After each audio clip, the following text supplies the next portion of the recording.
Asian vegetables are low in the calorie, but they are rich in the nutrients such as the antioxidant, vitamin A, vitamin C, iron, folate, potassium, calcium, and fiber.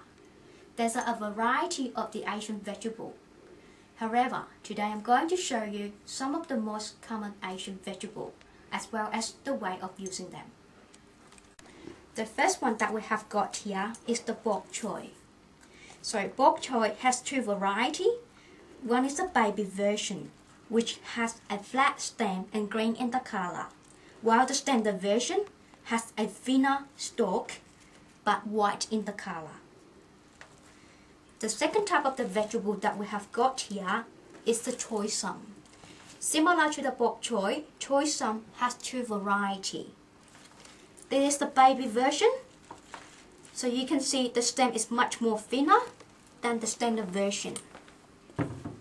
In particular, the baby version also has a little flower, the yellow flower that we have got. So, doesn't matter which one that you select to use. They are good for stir frying, steam, braise. This is a Chinese broccoli, which is also known as gai lam. This type of vegetable has a thick, flat leaf and also a tender stem, which is much more firmer than the other type of the vegetable. So Chinese broccoli is well known in the Asian country, where it is used in the stir fry with a bit of the garlic, ginger, or even be steamed or boiled and then served with a layer of the oyster sauce. This is gai choy, which is also known as the Chinese mustard. This type of vegetable is much more different compared to the rest of the vegetable, where you can see here the leaf. It could be more or less crinkled than the other one, and also the stem could be more or less prominent than the other one as well. In particular, the flavor. So it could be something many people would love or hate. So the mature gai choy, it tends to be very peppery, while the young one, they tend to give us a very mustardy flavor. So the stem here are usually used as pickling with the garlic and chili, while the leafy part here, it could be used in anything, such as in the stir fry, in the stew, the soup, or even combined with any of the strong flavor dishes, such as the tomato sauce, sambal, or even any of the oyster sauce. This is kangkong, which also known as the ong choy.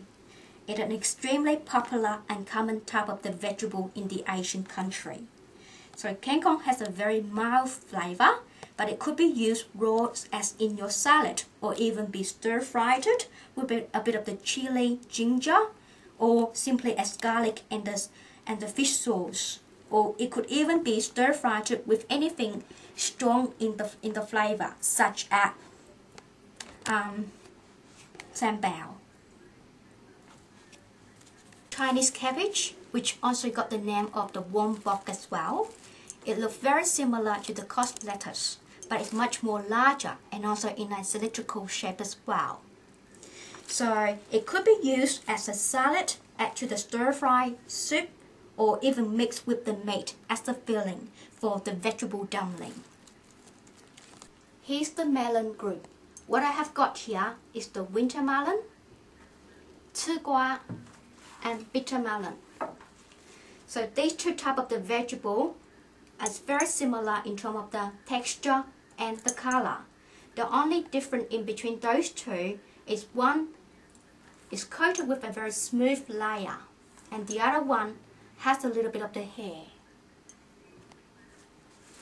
This is the bitter melon. It's a very unique vegetable among the melon family because it has a bitter taste. So it doesn't matter which type of the melon family group that you have select, they are all good in stir fry, soup or steam. They are particularly good when the seed core is scratched out, and then it's stuffed with the meat, such as the pork, it could be stuffed with the prawn or any of the flavorsome mixture before they are used for baking, steaming, or even simmering in the soup. So, have you tried all of those vegetables yet? If you haven't, give it a try to see which one that you like the most. Hope you enjoy.